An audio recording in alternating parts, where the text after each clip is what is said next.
17 अगस्त 1988 दोपहर के 3:46। बहावलपुर से C-130 तैयारा रनवे से उड़ान भरता है। इस तैयारे में पाकिस्तान का सबसे ताकतवर शख्स सवार है, सदर जनरल ज़ियाउल हक। इसी तैयारे में अमरीकी सफीर आर्नल्ड राफेल और पाक फौज की आला क़यादत भी है।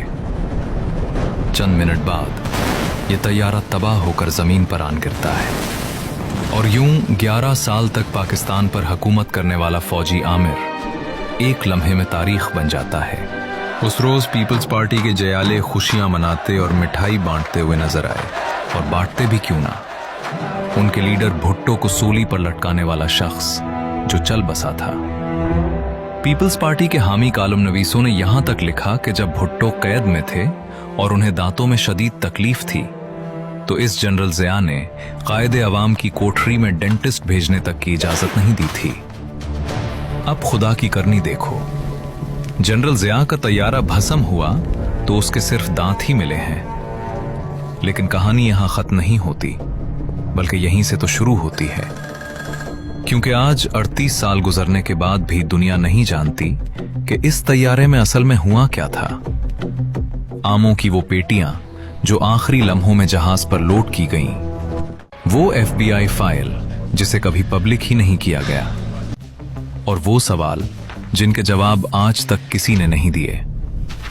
तो आइए एक एक करके डॉट्स से डॉट्स मिलाते हुए ये जानने की कोशिश करते हैं कि जनरल ज़िया के तैयारे हादसे का असल मास्टरमाइंड कौन था।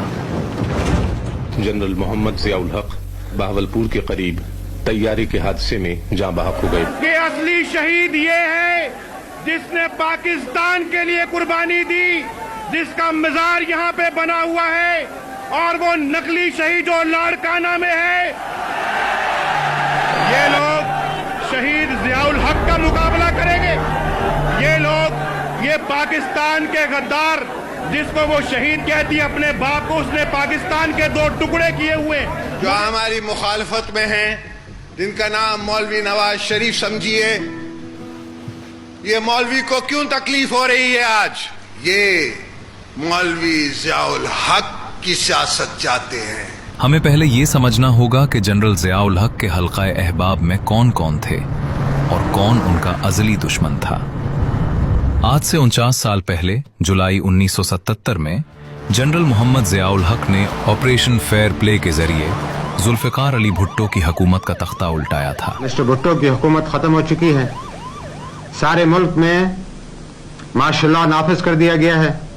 90 दिन में इलेक्शन का वादा किया, लेकिन वो 90 दिन 11 साल बन गए। अप्रैल 1979 में भुट्टो को फांसी दे दी गई, और इसी के साथ जनरल ज़िया ने भुट्टो के नाम लेवाओं और भुट्टो के बेटों से दुश्मनी मोल ली। आगे चलकर मीर मुर्तजा भुट्टो और शाह नवाज भुट्टो ने एक दहशतगर्द तंजीम की बुनियाद रखी, जिसने पाकिस्तान में खून खराबा किया। दिसंबर 1979 में सोवियत फौज अफगानिस्तान में दाखिल हुई, और रातों रात ज़ियाउल हक मगरिब और अमरीका की जरूरत बन गए। अमरीकी डॉलर्स, सऊदी रियाल और दुनिया भर से आने वाले जंगजू, पाकिस्तान अफगान जिहाद का मरकज बन गया, और जनरल ज़िया इस पूरे खेल के इंचार्ज। लेकिन 1988 आते आते ये जंग अपने अंजाम को पहुंच रही थी। अप्रैल 1988 में जनीवा मुआहदे पर दस्तखत हुए। सोवियत फौज की वापसी तय हो गई। दोस्तों, वीडियो का अगला हिस्सा देखने के लिए हमारे पेज को विजिट करें। जो जंग जनरल ज़िया की ताकत की बुनियाद थी, वो खत्म हो रही थी।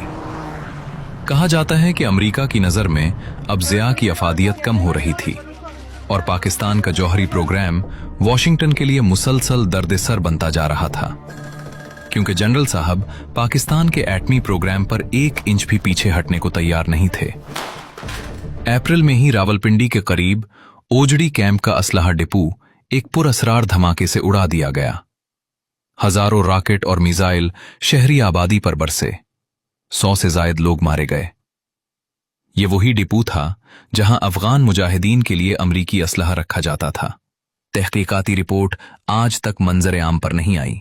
इसी ओजड़ी कैंप सानहे की वजह से मई 1988 में जनरल ज़िया ने अपने ही लगाए हुए वजीर आजम मोहम्मद खान जुनेजो की हुकूमत बरतरफ कर दी, असम्बलियां तोड़ दी। ताहम कंट्रोल बदस्तूर जनरल ज़िया के पास था, एक ऐसा आदमी जिसके दुश्मनों की फहरिस्त में सुपर पावर से लेकर अपने करीबी साथी तक शामिल थे। 3 महीने बाद जनरल ज़िया को टैंकों की एक मश्क देखने का दावतनामा मिलता है और वो बहावलपुर पहुंच जाते हैं। बहावलपुर में उस दिन अमरीकी साख्ता 3rd जनरेशन AM-1 एब्रम्स टैंकों का मुजाहिरा था। अमरीका ये टैंक पाकिस्तान को बेचना चाहता था और पाक फौज उसे सहरा में परखना चाहती थी। कहा जाता है ज़ियाउल हक खुद इस तकरीब में जाने के लिए ज्यादा पुरजोश नहीं थे। उनका शेड्यूल मसरूफ था और एक टैंक डेमो के लिए पूरा दिन निकालना आसान नहीं था, लेकिन उन्हें कायल किया गया। जनरल अख्तर अब्दुर्रहमान, जो कभी ISI के सरबराह रहे थे और अब joint chiefs of staff committee के चेयरमैन थे, वो जनरल ज़िया को अपने साथ ले जाने पर बज़िद थे। वैसे उनकी जनरल ज़ियाउल हक के साथ रिश्तेदारी भी थी। ये वही अख्तर अब्दुर्रहमान थे जिन्होंने अफगान जिहाद की पूरी खुफिया जंग चलाई थी। 17 अगस्त की सुबह तमाम मेहमान बहावलपुर पहुंच गए। मुजाहिरा शुरू हुआ और टैंकों ने मायूस कर दिया। कहा जाता है कि एब्रम्स का निशाना बार बार खता हो रहा था। जनरल ज़िया का बहावलपुर के सहरा की गर्मी में पूरा दिन समझो जाया हो चुका था। वो वापसी के लिए तैयारे की तरफ बढ़े। दोस्तों, वीडियो का अगला हिस्सा देखने के लिए हमारे पेज को विजिट करें। जनरल ज़िया का बहावलपुर के सहरा की गर्मी में पूरा दिन समझो जाया हो चुका था। वो वापसी के लिए तैयारे की तरफ बढ़े। देखा कि तैयारे में आमों की पेटियां लोड हो रही हैं। जी हां, आमों की पेटियां। बहावलपुर के मशहूर आम, जो रिवायती मेहमान नवाजी के तौर पर सदर और मेहमानों के लिए तोहफा थे। कहा जाता है कि ये पेटियां आखिरी लम्हात में पहुंची और उनकी मुकम्मल सिक्योरिटी जांच नहीं हो सकी थी। बाद में इन्हीं आमों की पेटियों की वजह से कंस्पिरेसी थियरीज बनाई गई। क्या उनमें सिर्फ आम थे या कुछ और? क्या कोई जहरीली गैस थी? कोई धमाका खेज आला? क्या ये आम से आम ही जनरल ज़िया के असल कातिल थे? वीडियो के आखिर तक हम वो हकायक जान लेंगे जो शायद आज से पहले आपको मालूम न हो। तैयारे में सवार होने वालों की फहरिस्त बहुत अहम थी। सदर ज़ियाउल हक, जनरल अख्तर अब्दुर्रहमान, अमरीकी सफीर आर्नल्ड रैफेल, पाकिस्तान में अमरीकी फौजी मिशन के सरबराह, ब्रिगेडियर जनरल हर्बर्ट वॉसम और पाक फौज के 8 के करीब सीनियर जर्नैल, कुल मिलाकर 30 से जायद अफराद। तैयारा उड़ाने वाले विंग कमांडर मसूद हसन थे, जो पाक फजाइया के बेहतरीन और तजुर्बाकार तरीन पायलट्स में शुमार होते थे। सब कुछ मामूल के मुताबिक था। मौसम साफ था। तैयारे की मुकम्मल जांच हो चुकी थी, लेकिन अगले चंद मिनटों में जो होने वाला था उसे देखने वाले आज तक नहीं भुला सके। 3:46 पर तैयारे ने उड़ान भरी। कंट्रोल टावर से मामूल का राब्ता हुआ और फिर राब्ता मुनक़ता हो गया। कोई घबराई हुई आवाज नहीं, कोई तकनीकी खराबी की इत्तिला नहीं, मुकम्मल खामोशी। जमीन पर मौजूद ऐनी शाहिदीन ने जो मंजर देखा वो खौफनाक था। तैयारा फजा में अजीब अंदाज में झूल रहा था, कभी ऊपर उठता, कभी नीचे गिरता, जैसे कोई अनदेखी कुव्वत उसे झुला रही हो। हवाबाजी की इस्तिलाह में इस हरकत को फुगॉइड कहते हैं। ये उस वक्त होती है जब तैयारे के कंट्रोल्स पर कोई हाथ मौजूद न हो। समझने की बात यह है कि C-130 जैसे बड़े तैयारे को यूं लावारिस छोड़ने के लिए कॉकपिट के तमाम पायलट्स का एक ही वक्त में गैर फाल होना जरूरी था। तीसरी बार झूलने के बाद तैयारा 90 डिग्री जमीन की तरफ आने लगा। एक जोरदार धमाका और आग ही आग। 30 से जायद जिंदगियां चंद ही सेकंड्स में खत्म। पाकिस्तान की फौजी क़यादत का एक बड़ा हिस्सा एक लम्हे में सफ़ाए हस्ती से मिट गया। 11 साल की आमरियत का इख्तिताम सहराए चौलिस्तान की रेत पर हुआ। सोचने की बात तो यह है कि एक तजर्बाकार अमला, साफ मौसम और मुकम्मल जांच पड़ताल के बावजूद आखिर वो कौन सी चीज थी जिसने चंद सेकंडों में सब कुछ खत्म कर दिया। इस्लामाबाद ने उस शाम सेनेट के चेयरमैन गुलाम इसहाक खान ने कौम को खबर सुनाई। आवाज कांप रही थी, मुल्क सकते में था। बाद एक धमाके से हवा में ही पट गया। उसी शाम एक और वाकया हुआ जो बाद में साजिशी नजरियात की बुनियाद बना। फौज के नायब सरबराह जनरल मिर्जा असलम बेग उसी तकरीब में मौजूद थे, मगर वो अलग तैयारे में थे। कहा जाता है कि उनका तैयारा जाए हादसा के ऊपर से गुजरा और नीचे उतरने के बजाय इस्लामाबाद की तरफ रवाना हो गया। गुलाम इसहाक खान कायम मकाम सदर बने। फौज ने मार्शल लॉ नहीं लगाया और नवंबर में इलेक्शन का ऐलान हो गया। लेकिन असल कहानी अब शुरू हो रही थी, क्योंकि अब इस सवाल का जवाब तलाश करना था कि आखिर तैयारा क्यों और कैसे गिरा। जो तहकीकात शुरू हुई उनके नताइज इतने हैरानकुन थे कि उन्हें आज तक पूरी तरह दुनिया के सामने नहीं लाया गया। पाकिस्तान ने तहकीकात के लिए एक बोर्ड ऑफ इंक्वायरी बनाया और अमरीकी फजाइया के 6 माहिरीन भी इसमें शामिल हुए। मलबे का जर्रा जर्रा खंगाला गया और नताइज ने सबको चौंका दिया। तैयारे के चारों इंजन हादसे के वक्त तक काम कर रहे थे। ईंधन में कोई मिलावट नहीं थी। साख्त में कोई ऐसा नुक्स नहीं मिला जो हादसे की वजह बन सकता। साजो सामान की खराबी के तकरीबन तमाम इम्कानात एक एक करके रद्द होते गए।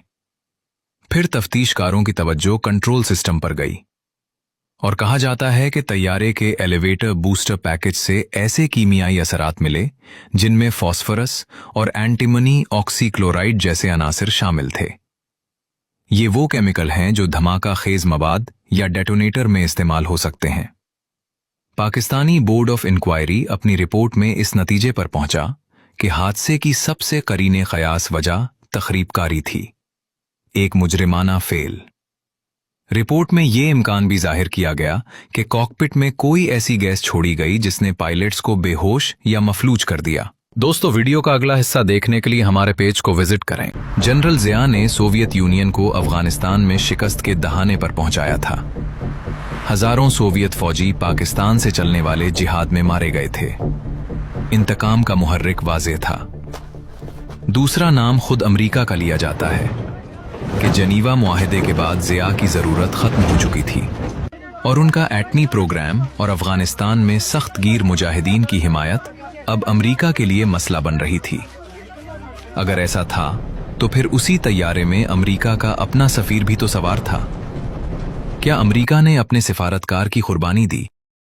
तीसरा नाम भारतीय एजेंसी रा का आता है, जिसके लिए जनरल जिया की सिख अलहदगी पसंदों की हिमायत नाकाबिले बर्दाश्त थी। चौथा नाम इसराइल का लिया जाता है, जो पाकिस्तान के एटमी प्रोग्राम को इस्लामी बम कहकर खतरा समझता था। पांचवा नाम अज़ुल्फ़िकार तंजीम का लिया जाता है, जो भुट्टो के बेटे मुर्तज़ा भुट्टो ने अपने वालिद की फांसी के इंतकाम के लिए बनाई थी और जो पहले भी जिया के तैयारे को निशाना बनाने की कोशिश कर चुकी थी। और नंबर 6 पर खुद फौज के चंद जर्नैल थे जो जनरल जिया से निजात चाहते थे। 11 साल में जिया ने बहुत से जर्नैलों के रास्ते रोके थे। कुछ लोग ये सवाल भी उठाते हैं कि कई अहम अस्करी शख्सियात ऐन वक्त पर उस परवाज से क्यों उतर गई या सवार ही नहीं हुई। लेकिन असल सवाल यह है कि जनरल जिया के तैयारे हादसे का बेनिफिशियरी कौन था। इस सवाल का जवाब तारीख ने खुद दिया। 3 महीने बाद पाकिस्तान में इलेक्शन हुए। जुल्फ़िकार अली भुट्टो की बेटी बेनज़ीर भुट्टो, जिसे जनरल जिया ने जेलों में कैद रखा था, 35 साल की उम्र में मुस्लिम दुनिया की पहली खातून वजीर आजम बन गई। जिस आदमी ने उनके वालिद को फांसी दी थी, उसकी मौत ने उसी की बेटी के लिए इख्तदार का रास्ता खोल दिया। तारीख कभी कभी ऐसे पलटती है कि यकीन नहीं आता। ना कोई गिरफ्तार हुआ, ना किसी पर मुकदमा चला, ना पाकिस्तानी इंक्वायरी रिपोर्ट मुकम्मल तौर पर अवाम के सामने आई, ना अमरीकी फाइलें पूरी तरह डीक्लासिफाई हुईं। ज़ियाउल हक के बेटे एजाजुल हक आज तक कहते हैं कि उन्हें इंसाफ नहीं मिला। 38 साल हो गए। गवाह एक एक करके दुनिया से जा रहे हैं और दस्तावेजात को अलमारियों में दीमक चाट रही है। ये वो कड़वा सच है, ताकत के खेल में कुछ सवालों के जवाब कभी नहीं दिए जाते। एक शख्स जिसने 11 साल एक एटमी मुल्क पर हुकूमत की, जिसने एक सुपर पावर को घुटने टेकने पर मजबूर किया, उसका तैयारा दिन दहाड़े आसमान में फट गया। किसी ने पूछा तक नहीं कि क्यों। आमों की पेटियों में क्या था? कॉकपिट में उन आखिरी सेकंडों में क्या हुआ था? FBI को किसने रोका? ये वो सवाल हैं जो अगस्त की हर 17 तारीख को पूछे जाते। हो सकता है किसी दिन कोई फाइल सामने आ जाए, और ये भी हो सकता है ये राज हमेशा बहावलपुर के चोलिस्तान की रेत में दफन रहे।